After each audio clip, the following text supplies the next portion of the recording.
szanowni państwo, zbliża się nasz potencjalny transport. Od 25 minut zwalnia na Mauretanię. I dziku, mamy to! Pierwszy przez 25 minut, mordo, i złapane. Czujecie to?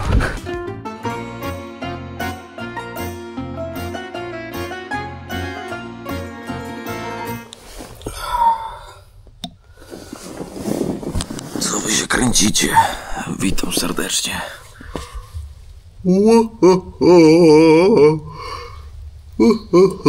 Witam was serdecznie w odcinku numer 5 z Sahary Zachodniej, moi drodzy. Spanie było całkiem spoko. Gdyby nie ta watacha psów licząca 10 sztuk, z czego 60% to DNA husky. No wyły, piły, krzyczały przez całą noc. W sumie to było tak najbardziej uciążliwe, bo ludzi tutaj po prostu malutko. Ja w ogóle ludzi nie słyszałem, tylko te psy, które biegały tam przy tej ulicy i ganiały samochody. Dobra, zbieramy się pomalutku, ogarniamy. Akurat słońce wstaje, rzecz jasna, od wschodu, więc postawiłem namiot tak, żeby mi słońce nie świeciło. Zatem mogłem dłużej pospać, bo jeśli namiot się nagrzewa szybko, no to już o godzinie 7 jest po prostu parnota. Więc trzeba dbać o takie rzeczy. Zbieramy się i jedziemy dalej na południe. Już słyszałem dzisiaj, że ktoś, jakiś turysta motorem tutaj podjechał, ale nie miałem ani chęci, ani siły wyskakiwać z namiotu. Po czym poznałem poprawę silnika, bo tutaj silniki nie mają tak dużych silników. I od razu po prostu tam z kilometra można rozpoznać, czy to lokalny, czy to nielokalny. Widać, że jakiś taki porządny motocykl turystyczny o dużej pojemności, ale nie wyskoczyłem i on dosłownie po kilku chwilach odjechał. No, ale to nic. Ponoć tutaj dość taki aż się zaplułem, taki w sensie popularny szlak, no bo to jest jedyna droga do Mauretanii. Nie ma co ukrywać, no. Dobra, ja się zbieram i idę się oporządzić, zbieramy rzeczy. Dobra, ja się zbieram i idziemy się oporządzić. Aby, moi drodzy, co? Zostawcie łapeczkę, komentarz i rzecz jasna, podajcie odcinek dalej. Może na swoich social mediach, może na Instagramie, może na Facebooku swoim. Podajcie, to będzie na pewno zarąbiste paliwo. Dobra, zaczynamy odcinek. Ruszamy. Ojejku, powiem wam, że nie sądziłem, że mi tak brakowało, tu sobie nogą pomogę, że mi tak brakowało podróży po rejonach bez ludzi. To może głupio zabrzmi, ale mam dość ludzi. Wiecie dlaczego? Bo im więcej ludzi, tym więcej problemów. I to nie tylko w podróży, ale i w życiu.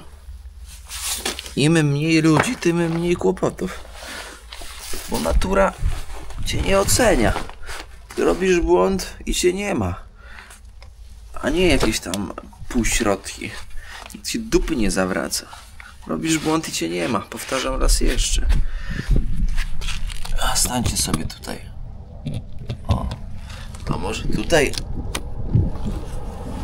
Naprawdę czuję się fantastycznie. Z tytułu, że nie ma tutaj tak ludzi.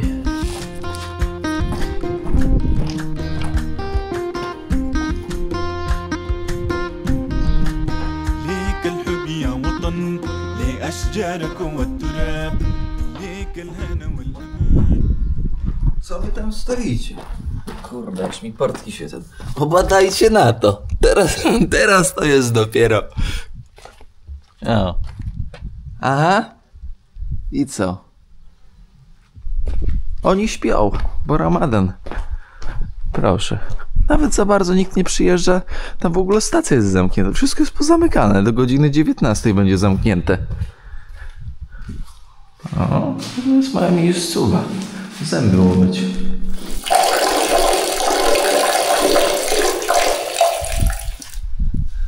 Pamiętacie z tego odcinka z Dakli, tego biznesmena, z którym ja łapałem ryby? Którym wędkowaliśmy? To jest ogromny biznesmen z Casablanki. Wiecie, nie widać po nim. W każdym razie, no, gość robi ogromne interesy. Nie będę wam tutaj już opisywać głębiej, co i jak. Ale zapytałem go, co to echo, ty? Zapytałem go, czy kiedyś, jak był mały, to czy pamięta, że religia islam, bo on jest osobą taką, wiecie, z taką zdystansowaną i nie jest taki religijny, może w ten sposób, to zapytałem go, czy islam kiedyś, jak był mały, a gość ma tam 40 parę lat, prawie 50, czy był tak restrykcyjny i wpływał tak na społeczeństwo jak dzisiaj. I on powiedział coś ciekawego, bo ja bym nie sądził, że tak odpowie. Powiedział, że kiedyś islam był luźniejszy, w sensie te zasady społeczne były luźniejsze, oparte o religię. I pytam się go, dlaczego tak mogło być kiedyś, a teraz ludzie są tacy wręcz agresywni z tym wszystkim. Między innymi z Ramadanem, oceniają bardzo mocno. I on mówi, prosta sprawa, mówi. Zobacz, ile ludzi przybyło w przeciągu 30-40 lat. Wybuch jakiś demograficzny. Słuchajcie, jest tak dużo ludzi, taki dobrobyt, jedzenie, bezpieczeństwo, że tych ludzi po prostu przybywa jakaś szalona liczba. No zobaczcie, jak dużo przybywa w krajach afrykańskich. A z kolei u nas dobrobyt jeszcze większy w Europie i niż demograficzny. Ale na to też mam swoją teorię opartą o spostrzeżenia i obserwacje właśnie w Afryce. To jak umyję zęby, to wam powiem, dlaczego mamy niż demograficzny. Ja sobie ząbki myję, a wy sobie popatrzcie. Chodzę w majtach, normalnie w majtach, bo tutaj nikogo nie ma. Tu może mój koleżka jest od pomp, ale on śpi pewnie. Tutaj sabaczki tylko. Kurde, wystraszyłem się trochę. Tutaj jedna sabaczka, druga sabaczka. Z psami takimi to jest tak, że z nimi trzeba pobytować. One muszą zobaczyć, że ty tutaj jesteś, że ty tutaj przemieszczasz się, siedzisz, że ty jesteś taką częścią integralną tego miejsca, bo w innym przypadku one z automatu biorą cię za intruza. Aha. Pójdźmy pod drogę. Powiem wam tak, wy zbyt często nie zobaczycie takiego widoku.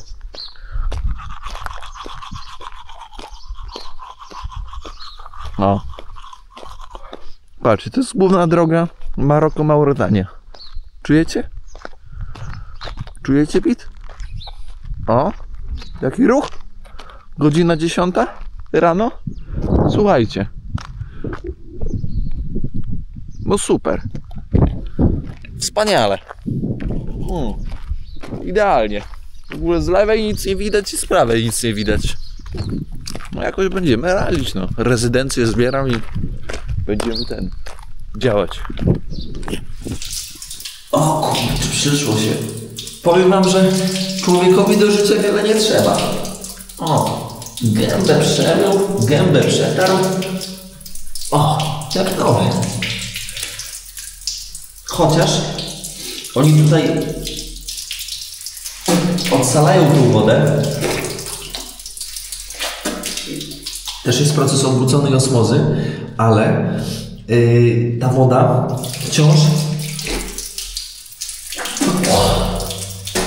wciąż jest delikatnie solona.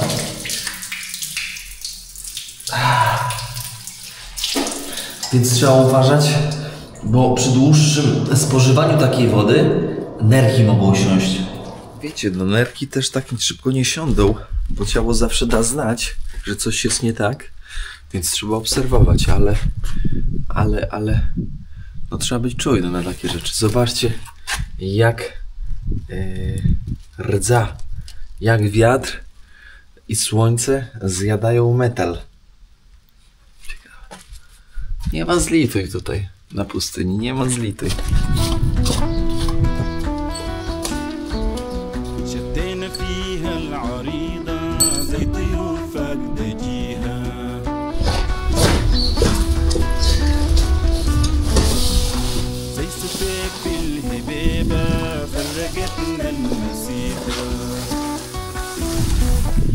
Paznokcie też trzeba obcinać, a w podróży rosną jakoś tak nieprzeciętnie szybko. Zobaczcie w ogóle, jak się opaliły ręce. Aż takie czerwone, aż po prostu takie wręcz różowe. Jacie, słońce naprawdę intensywne. A ten obcinacz mam już 9 lat w podróży. Czujecie? I dalej służy. Hop. No. Plus 4 do szybkości, jak obetniesz paznokcie. Manicure, pedicure, z kierownikiem wszystko się da zrobić. Wyciąłem śledziem, wyobraźcie sobie, śledziem i nożyczkami, obcążkami do tego, taki pojemnik, no bo dla tych psów, które mi dokuczały w nocy, wody zaniosę. No bo kurczę, one przecież dla nich Ramadan to tam pewnie mają pod ogonem. Chodź. Chodź. O. Woda, no. Co, nikt nie pije? Ramadan? O, no widzisz? No. Aha. Chciało się pić. No właśnie. Bez gryzienia. Tylko do wody. No, niech piją sobie, bo to gorąco. Pokażę wam coś, co jest drogie w Mauretanii, tutaj w tej części Sahary. Jabłko. Jabłko jest wyznacznikiem takiego szacunku, bo jest drogie. Jak ktoś ci daje w Ramadan jabłko, no to darzy cię ogromnym szacunkiem. Bo jest drogie i no niedostępne, to znaczy ciężko dostępne, no bo kto będzie pieniądze wydawał na jabłko, które jest drogie. Raz jeszcze powtarzam, drogie! Idę umyć i sobie zjem. Ogarnięcie się zajęło mi godzinę 30, półtorej godziny. Wy tego nie widzieliście, ale ja jestem wolny, jeśli chodzi o ogarnianie się. Półtorej godziny, czujecie to? Ogrom. O, a tam chłopaki stopa łapią, ale to lokalni. Lokalne ziomeczki. A ja gdzie usiądę zjeść? Gdzieś w cieniu, co? Żeby się nie afiszować gdzieś tutaj, a tutaj sobie usiądę może. No nie wiem gdzie usiąść ty, a może tutaj, o będzie git. Oni sobie łapią. Może jakiś turysta będzie jechał?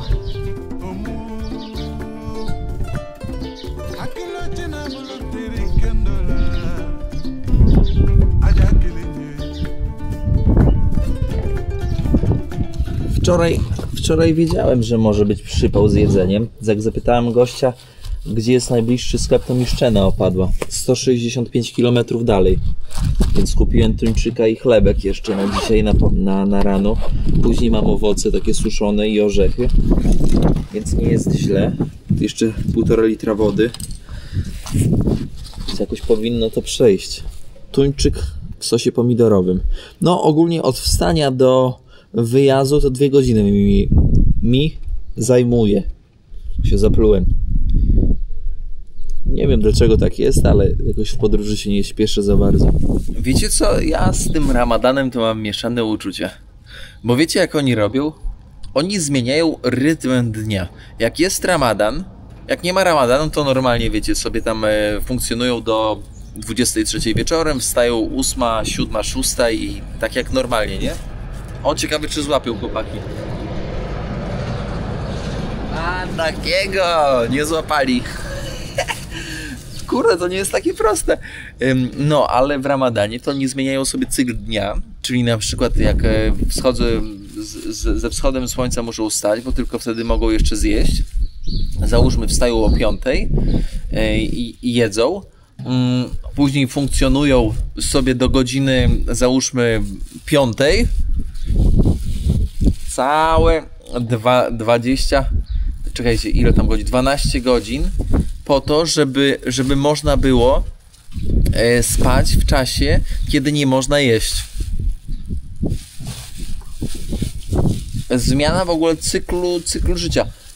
No i finalnie wygląda to tak, że jest godzina 11 ileś, tam 40 parę, a tutaj stacja w ogóle paliwowa jest zamknięta. Wszystko jest pozamykane. Kończy w pomidorach, kierowniku.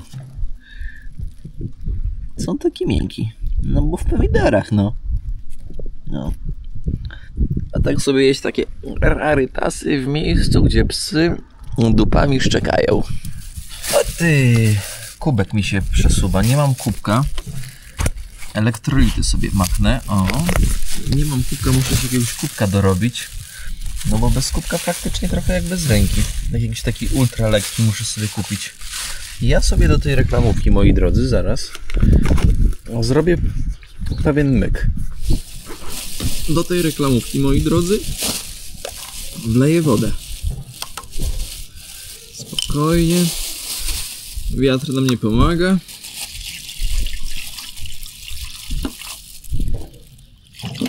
O, i to jest moje nawodnienie. Proszę. No, zakręcasz? O, ale jest dziurawa. No, więc miejmy nadzieję, że się rozpuści i wtedy będę mógł szybko wypić. Teraz proces najważniejszy, picie. Ręką sobie tutaj robię mały taki ściskam to i...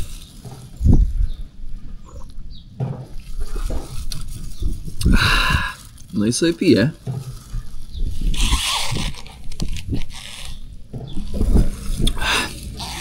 Oj, tutaj leci gdzieś jest dziura. O, skurczybyki złapali. No złapali stopaty. Panie, zabierzesz pan dywany, bo tutaj mamy jeszcze, widzicie te niebieskie wory? No, za ile zabierzesz? Za ile? Bo to nie ma za darmo, nie? Zagraniczny za darmo może autostopem jechać. Ale jak lokalny już jedzie z towarem, to już za darmo rzadko kiedy wezmą. A udało im się.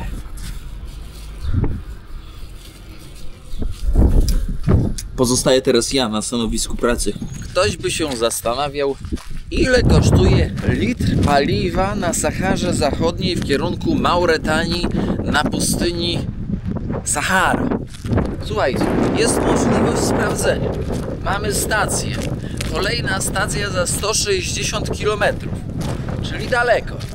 Sprawdźmy, zobaczmy. Bo to ciekawe. Podchodzę do dystrybutora Super Sans Plumb. Słuchajcie, nie jestem pewien, czy to diesel, czy to benzyna, co to jest. Przejdziemy sobie po każdym.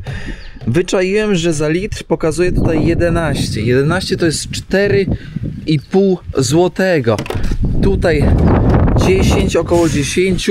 Z nimi mógłbym jechać, ale ich tam we trzech będzie, to nie chce mi się z nimi jechać. Więc tak, około 11 to jest 4,50. I tutaj na tym dystrybutorze jest niecałe 10, czyli 4 też z kawałkiem. 4,50. Ogólnie rzecz ujmując na warunki zachodnio-saharyjskie, to jest naprawdę, uważam, że dużo. Bardzo dużo. Patrząc na Maroko wyżej, no to już troszkę lepiej.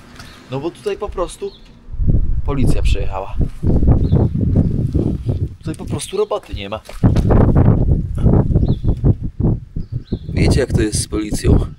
Dobra, pojechali. Nie zauważyli mnie chyba. Wiecie, jak jest z policją? Jak się przyczepią, o Jezu, trują dupę tylko niepotrzebnie.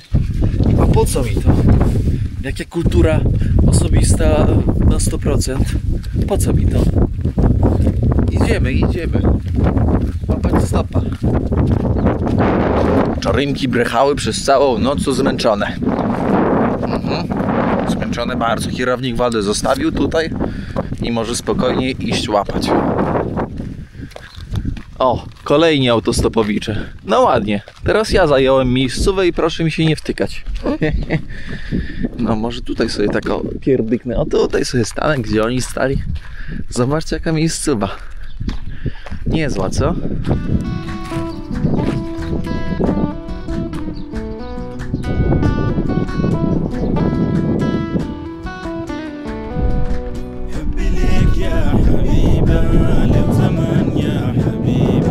Może ktoś z Was zadaje sobie pytanie, co to za maszty? To są maszty telekomunikacyjne. Załóżmy, jednej firmy telekomunikacyjnej, kolejnej, może Orange, może Morocco Telecom, może jakaś jeszcze inna. No i każdy z tych masztów, żeby działać, musi być napędzany silnikiem spalinowym, na przykład dieslem. No i żeby to wszystko funkcjonowało, to tam musi być człowiek, który sobie tam mieszka i pilnuje, żeby ten silnik cały czas działał, kiedy akumulator zbliża się do zera. A tutaj, szanowni Państwo, zbliża się nasz potencjalny transport od 25 minut. Pierwsza ciężarówka.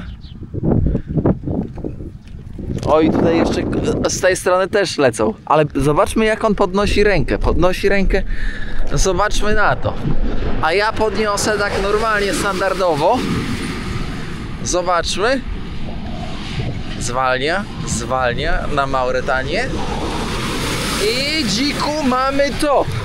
Pierwszy przez 25 minut, mordo. I złapane. Czujecie to? Ale jaje. No, w totolotka to bym zagrał. Ale na pewno nie na tym piasku, szanowni Państwo. Bo tutaj nawet nie ma kolektury, żeby w totolotka zagrać. To marokański. Ale git, spoko git jest. Oj, salam alaikum. Can I go with you to this direction? Oui? Merci beaucoup. Opa. Oui, oui. What do you speak? Speak? What do you speak? I speak Polonia. Polonia, oui. Sahara. Zobaczcie. Pustynia, desert. Wszystko. Serafin, Shukran. Yeah, you're welcome. My angel. بركة في دنيا هنانا بركة في دنيا هنانا إيشون كوري جي في تبت إيشون أبي سندي أبي سي رشير أي كوجكا. Ja cię. Zobaczcie na to, co tutaj się wyprawia. W szoku jestem. To głowa rozbita. Siła natury, normalnie aż czuć, patrzysz i czujesz. Pierwszy samochód od 30 minut, jak jadę z tym koleżką, można się przerazić.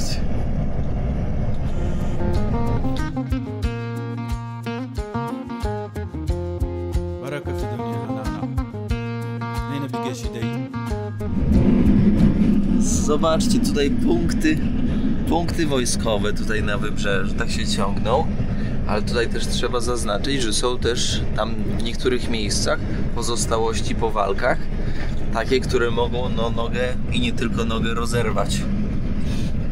Myślę, że bardziej w tą stronę, bo w tą stronę, gdzie jest ocean, no to rzecz jasna, pewnie siłą rzeczy one się, ten teren się oczyścił, bo tutaj po prostu ludzie łowią ryby.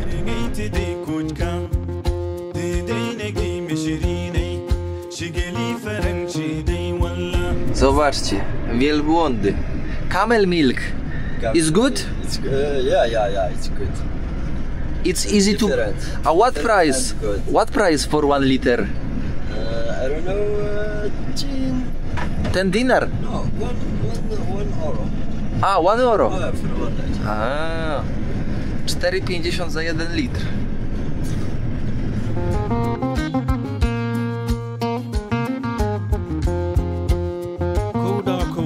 Koda shurtay. Salam fi dunya hanana.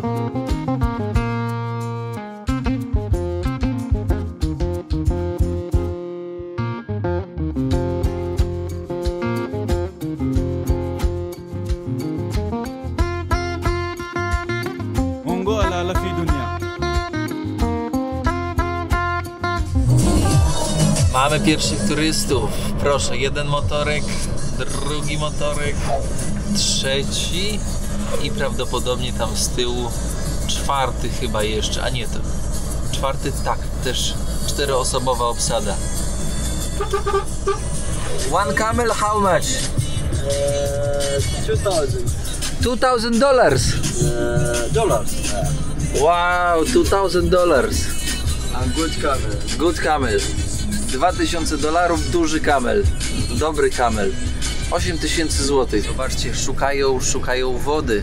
To jest odwiert wody. Zobaczcie, na Saharze, nie? Kurczę, tutaj jest woda. Tu tylko trzeba wiedzieć, gdzie się wkopać, że tak powiem, nie? Tu tak rozmawiam z chłopakami, to mówi, że jak na przykład są ci hodowcy wielbłądów, to oni wiedzą, gdzie nawet ręką wykopać, metr i woda po prostu przeniknie. Jest bardzo dobrej jakości.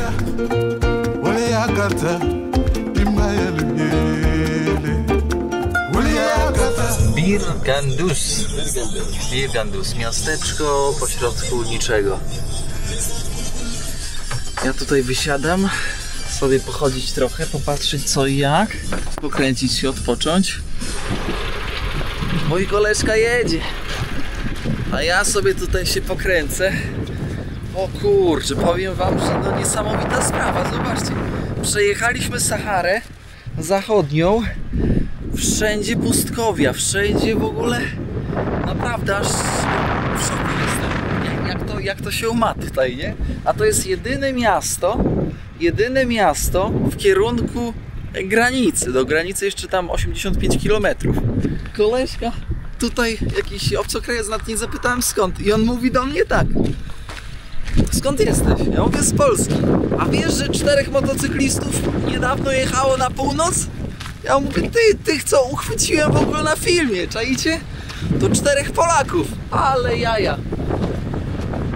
Drodzy Polacy, jak wiecie, kto to jechał, to przekażcie im ten odcinek i pozdrawiam, no pozdrawiam, co ja mogę. To jest, słuchajcie, hotel. Hotel pośrodku pustyni. Czujecie, jak zawiewa? Hotel pośrodku pustyni. Ja cię normalnie... Zobaczcie, osłona jak w cyrku.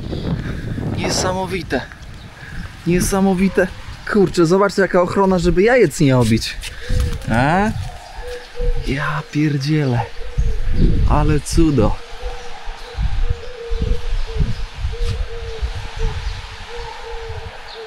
Tutaj z Hasanem, Shukran Hasan, z Hasanem tutaj, ono ogarnia tutaj hotel, zostaje tutaj, słuchajcie, pomontuję trochę odcinki i jutro pojadę dalej w stronę granicy z Mauretanią. Tutaj Hasanowi dam paszport.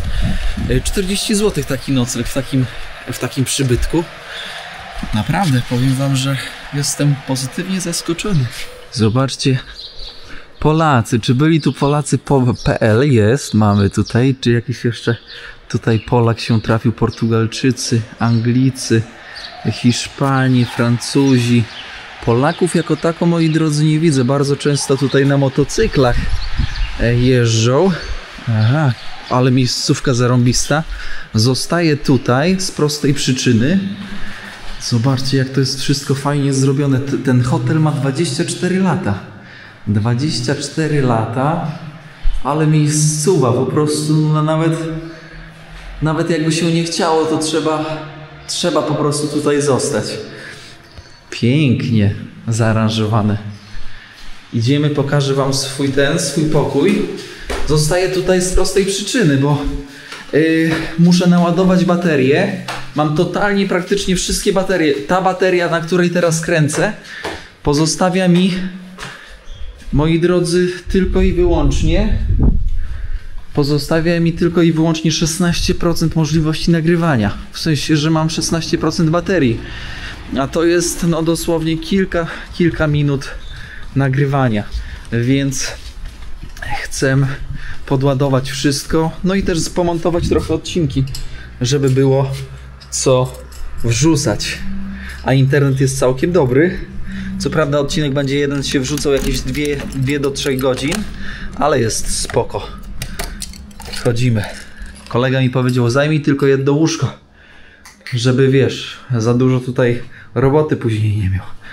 Schludnie, elegancko, to jest Sahara, moi drodzy. Kurczę, no jak to się różni od Maroka, to jest niesamowite, to jest nieporozumienie. Jaka jest ogromna różnica. 40 zł za taki pokój. Słuchajcie, muszę zdjąć krzyżyk, sznureczek i krzyżyk, bo normalnie mam tak opalone plecy. Po przylocie te opalanie, to wiecie, to na pierwszym, drugim odcinku, to powiem wam, że teraz czuję i ten sznurek po prostu na podrażnioną skórę źle działa. Więc na razie przykitram, a powiem wam, muszę uważać z tym, no. Naprawdę, ale czuć. Moi drodzy, kończymy odcinek na dzisiaj. Czas antenowy dobiega ku końcowi. Nie chcę też was przeciągać. Kolejny odcinek, jeszcze jeden z Sahary Zachodniej, a mianowicie z tego miasteczka tutaj wykonam. Pójdę, zaraz się ogarnę, tutaj podłączę wszystko do ładowania i pójdę, po prostu nakręcę wam odcinek, jak wygląda miasteczko dosłownie na pustyni. Pochodzę trochę po hotelu, pokażę wam, jak ten hotel wygląda. No i takim też odcinkiem będziemy zamykać serię z Sahary Zachodniej. Więc jeszcze będzie jeden odcinek, a w kolejnych odcinkach będziemy ruszać już rzecz jasna na granicę z Mauretanią. No i siłą rzeczy naturalnie będziemy zaczynać nową serię, czyli Mauretania, z jak to daleko. Zatem zostańcie ze mną, czuwajcie, włączcie dzwoneczek i rzecz jasna, moi kochani, nie zapominajcie o tym, że jest kierownicza koszulka. Jezu, ja zapomniałem kompletnie, tak się podjarałem w ogóle, wiecie, tą podróżą. Zapomniałem wspomnieć o tym, że koszulka została zaprojektowana i dalej można ją kupić. Ja teraz wybrałem, to jest koszulka do komunikacji 3.0, to jest 3.0 z prostej przyczyny. Opowiem wam na kolejnym odcinku, o co z niej chodzi, dobra? W każdym razie możecie znaleźć ją na sklepie Jak to daleko, bądź po prostu bezpośrednim na YouTubie w zakładce sklep. Dobra, koszulki są robione w Niemczech, są z Niemiec wysyłane, przetestowane. Jestem dumny z jakości i z jakości nadruku. No ale to pokażę wam w 6. odcinku jeszcze z Sahary Zachodniej. No i co? I trzymajcie się, zostawcie łapkę, komentarz i rzecz jasna podajcie pocztą sandałową odcinek dalej do znajomych. Ja się tymczasem żegnam, ogarniam tutaj rzeczy. I co? Jesteśmy w kontakcie, w stałym kontakcie. Do usłyszenia i pamiętajcie, żeby zaglądać na Instagrama kierowniczego, bo tam niekiedy są informacje, których brakuje na YouTubie. Trzymajcie się. Czołem, kluseczki z rozsołem.